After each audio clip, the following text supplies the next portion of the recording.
Hi, Captain Steve for Ocean Life Network, and today I am on an exciting new launch from Fountain Powerboats, the 39DX. This is a dual console boat that brings Fountain into the realm of family fun. Let me show you what I mean as I do a full features inspection and performance evaluation.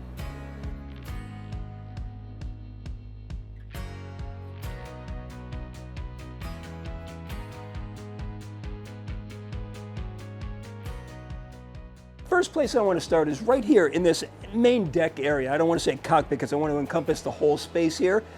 This spot right here, 3 feet 6 inches by 6 feet 11 inches, so there's plenty of open space, but there's also versatility, this being one of them that offers maximum seating and again, open space. We can also shorten up the seating a bit, add a fishing package, which brings us into a live well, some rocket launchers, live well in the back, rigging station, storage for your gear, and we can also get another one that has a shorter couch in the back and then dual access points to the transom.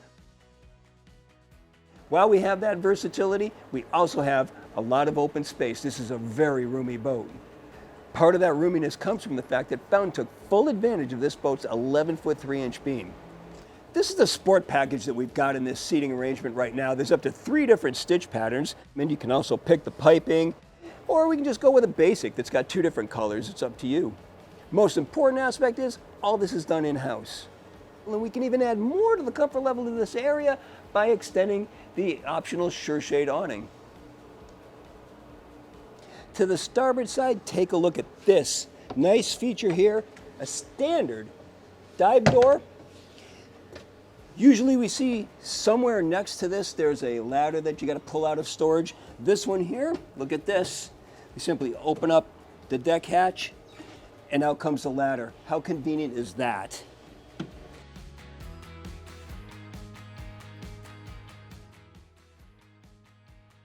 How's this for continuity? We've got color matching to the sides, the hardtop, and then the upholstery colors.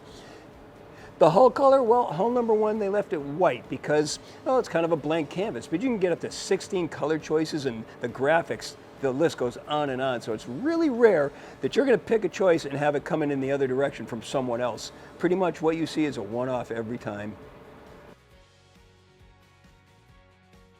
Moving forward and underneath the standard hardtop, we've got a galley over to the starboard side, and in keeping with the theme of making this boat as roomy as possible, it's a minimalist galley, but it's still quite nicely equipped. It includes Corian counters. We lift this up, we've got an electric grill. I'd like to see a electric cutoff switch, and Fountain tells me that they are going to add this being hull number 1. It'll be on the next models. Underneath that, refrigerator. There's a sink with a removable surface, and this stores right underneath, so it's got dedicated storage. Corian counters continue in an L behind the helm seat, so there's plenty of prep area for doing your kitchen work. Over to the opposite side, powder coated handrail, beverage holders. These all have drains in them, so condensate is not a problem. It's not going to collect in the bottom there. And then we've got seating that again has versatility. We can go with a forward-facing lounge seat. We can go with this L-shaped seating, a shorter L-shaped seat. But the point being, it's all comfortable and all of this seating has storage underneath it. We've got a table that also gets dedicated storage, and there are also 2 tables that can go into the aft cockpit area. All of this area being under the protection of the hardtop, 6 feet 11 inches off the deck. Now, a lot of engineering went into this hardtop as well. Notice how the windows go all the way up. We don't have an open space at the top that needs to be filled in with isinglass. That means we've got excellent visibility all around, and more importantly, if we want to, we can have drop-down isinglass in the back, and then this whole area can be climate controlled with a 16,000 BTU reverse cycle heat and air conditioning. Adding to the good visibility is the fact that this seating is on a 9-inch elevated platform. I can't help but notice the welcome design feature of having a single level deck from bow to stern. Continuing forward, there's 2 things I like right here. Firstly, the air dam helps us operating on those not so warm days, and we've also got a sliding window that opens up, and it's a manual slide, which means it's going to be working decades down the road. I like that over electric. Look at this 23-inch wide walkthrough where the standard is typically 19 inches. The bow area has a lot of versatility. First of all, wraparound seating, Comfortable lounge seating to both sides. We can also get a filler cushion that goes in the middle, and then we can have a panel that comes here so that we have 3 across forward-facing lounge seating. Very unique feature right there. 23 inches between the 2 bolsters, so we're not knocking knees together, and all this is under the protection of 23-inch high bulwarks. To both sides, powder-coated rails, beverage holders, small area to put your stuff in. I'd like to see that be either padded or perhaps add the addition of an inductive charger so I can just put my cell phone down. But we also have wired charging because there's USB connectivity just behind. I see 2 speakers here. There are 12 throughout the boat. You can get them with painted grills. They're connected to the premium level JL audio system. In addition to the 12 speakers, there are 2 subwoofers. Also in this area, sockets, 2 to the stern, 2 forward, so we can put carbon fiber poles. That will support a sunshade. You can get that in either gray or black, and that means that this entire boat can be under shade from bow to stern. A pedestal table can be added into the center. There's storage in the deck that is self-draining. There's additional storage right underneath the forward seat, and that is insulated storage, so go ahead and fill it up with ice. I can also see that it is self-draining. What we do not have is storage under these seats because we've got to head over to one side and a day cabin over to the other side. Let me show you those. To the starboard console, we have a head compartment, and it's really roomy actually. Access from a 15-inch step and then a 9-inch step. Headroom is a minimum of 5 feet 7 inches. There's a sink with a pull-out sprayer, more Corian counter, and plenty of storage. Electric flush head with a pump out. I also like how this door is held open by a magnetic catch. Nice touch there. Over to the port hand side, I mentioned that there's a day cabin, and let's talk about why that's how I'm referring to it as. Reason being, it's a little bit small, minimalistic, still got the same headroom. We're not really sleeping a couple down here. This boat isn't designed as a weekender, but what we are doing perhaps, using this as storage, maybe putting the kids down there, giving them some air conditioning thanks to the 6,000 BTU air conditioning system for the lower decks. There's a microwave and plenty of storage down here. Notice there's also a filler cushion. We can pull that out, and then we turn the area into a sofa. Now let's transition over to the operational features of the boat. First, we'll start with the most obvious, the helm. Twin 16-inch displays on this panel. Notice that we've also got the entire boat connected to C-Zone, so we have all the electrical controlled right from this panel. Additionally, we have hard control switches for the more important things, the stuff you need right away. You don't want to go looking for the electrical switch on the C-Zone. So that's things like the bilge pump, the horn, the lighting. We've also got a physical knob for the premium sound system. The compass is mounted directly in line with the helm. The steering wheel is mounted to a tilt base. Digital electric controls are over to the right-hand side.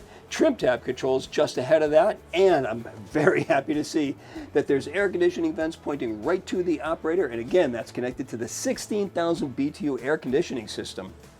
Up above is a 9-inch vessel view display and the control panel for the Seakeeper 3 gyro stabilizer. Underneath the seat, there's a flip-down footrest. In future models, there'll also be a footrest underneath the console and additionally a flip-down platform so that we can elevate the operator a bit. At 39 inches, we'll call this helm seat double wide. There's a full-length flip-up bolster and flip armrest to both sides. In the center of the hardtop is an opening sunroof. It's electrically actuated. Notice the nice combing around it that's padded, and this is all standard. At the aft bulkhead in the head compartment, there's the vessel's main power panel with switching for the 12-volt systems and each of the 2 110-volt systems. At the bow, notice a continuation of the non-skid decking. Open up the hatch, and there's a remote control over the Lumar windlass, and that leads to a through-the-stem anchor roller. There's also a cleat right alongside to take the load off of the windlass when we're at anchor, and easy access to the road storage underneath. Another nice feature is there's also a fresh and saltwater washdown in the anchor locker. Fresh water for when you're getting the chain and everything's coming up, but when you've got that anchor full of gunk, you don't want to use up your fresh water. For that, use the raw water, clean that up, and then finish it off with fresh water. Nice touch fountain. In addition to the remote control, we can also control this windlass from the panel at the helm. To both sides are 7-inch pull-up cleats, and notice that they're logoed. A couple of thoughtful features on the overhead. LED light bars. The VHF antenna is on an electrically actuated tilt mechanism, as as is the nav light. That will go up automatically once the light is turned on. While we do have a boatload of standard features on here, there are also some options available. Some we've already mentioned, like the Seakeeper gyro, the extendable Sureshade awning. We've also got an infrared night vision camera, the radar antenna up above. The list goes on and on. Here's another nice touch, fender clip. So you can tie the fender onto the clip and then just add it to the socket. There are 3 on each side. At the stern, well, there's a lot going on here. First of all, it's accessed through a door to the starboard side. Remember, I already mentioned that you can get another door to the port hand side in a different configuration. But here, it's the one door. We've got 2 30-amp shore power connections. Right underneath that is the city water inlet. There's a shower over to the starboard side, and we've got easy access all the way across, so it's a great service area for the engines. And as far as the engine packages go, we've got triple 400 horsepower V10s right here. You can go with triple 300s, the 400s, or 500s. The overwhelming majority is getting this package right here, the triple 400s. And I like the thoughtful addition of adding a single point freshwater flush for all 3 engines. We've got a breaker switch for the 2 shore power cords. And there's a fresh and raw water washdown just ahead. A hatch in the center of the cockpit deck leads us to a mechanical room, for lack of a better term. This is where we're going to find our optional 8 kW generator, all of our filters, our sea strainers, our through-hull fittings, bilge pumps, all of it located in one place. Everything I've shown you is built on the tried and true performance hull platform that Fountain is so well known for. So let's get out on the water and see how she performs.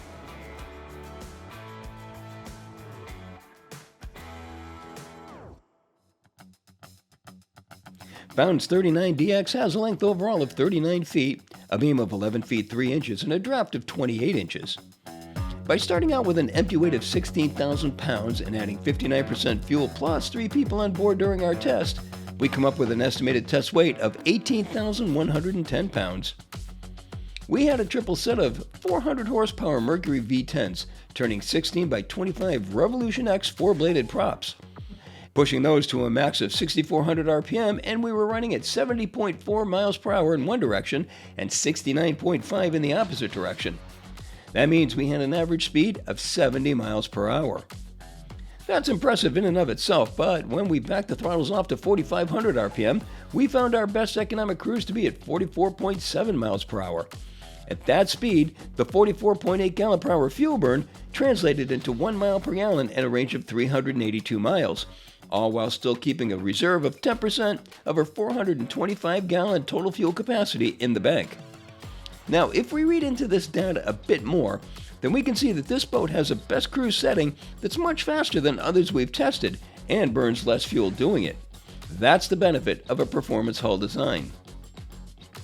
In acceleration tests, we pinned the throttles and came up on plane in an average 4.3 seconds, continued past 20 miles per hour in 7.2, through 30 in 11.3, and 40 came and went in 15.6 seconds. If you ever wanted to feel like you were driving a race boat, this is it. Come on aboard and you'll get that feeling. It's a performance hull, so drive it like you mean it. Looking closely at this performance hull, we not only see dual steps adding to the speed, but notice how the contours of the topside are molded so as to curve down and blend into those steps. That's a very cool look, and it'll be highlighted even more with the many graphics choices available. Don't baby this thing. Get on the throttle, get it going, get it up to where she wants to be. She wants to run fast, so let her run fast. Best to start with the trim tabs in the down position. That gets the boat up on plane quicker, keeps the bow down. Once you're up on plane and cruising, bring those tabs back up. Now, you can be judicial with those tabs. Fountain's kind of like trim, so you can be judicial with those tabs. Add a little bit just to keep you on an even plane, and it's very sensitive to trim, so you don't need a lot. Don't go nuts with the trim tabs, but get on that throttle. You want to bring the engines up to about 40% on that trim, and then you'll be in your best attitude for cruising along, and you can just get some nice speed out of this boat. It feels great. It doesn't feel like you're going that fast. You look at the speedometer, and it's like, okay, did not realize I was doing that. Because it's a big boat and it just has that big boat feel, doesn't feel like it's going as fast as it actually is. But once you look at the GPS speed, you'll be surprised at how fast you're actually going. And you'll find that this boat is more efficient at those higher speeds than something with a smaller engine or two engines that's made for cruising, 30 knots, something along those lines. You're doing better with the economy and going faster in this boat. So it's a win all around. Aside from all of that, there's a great comfort level on board and a comfort level just driving the boat. It's really nice. The 39DX is an exciting new design for Fountain. It's the first dual console boat to come out of their shipyard, and it's a refreshing combination of a family day boat, a 3-season boat, and a performance boat, all rolled into one. Every time I'm on a Fountain, it just impresses me with how well it handles, not even just going along and at speed, but through choppy conditions, crossing wakes, things along those lines, and especially if you get offshore. These are such great performing boats, but more importantly is having this kind of handling characteristic transferring over into a family power boat. That's a real combination that you just don't see very often, but you are seeing it on the 39DX. And that's my full features inspection and performance evaluation. For Ocean Life Network, I'm Captain Steve. We'll see you on the water.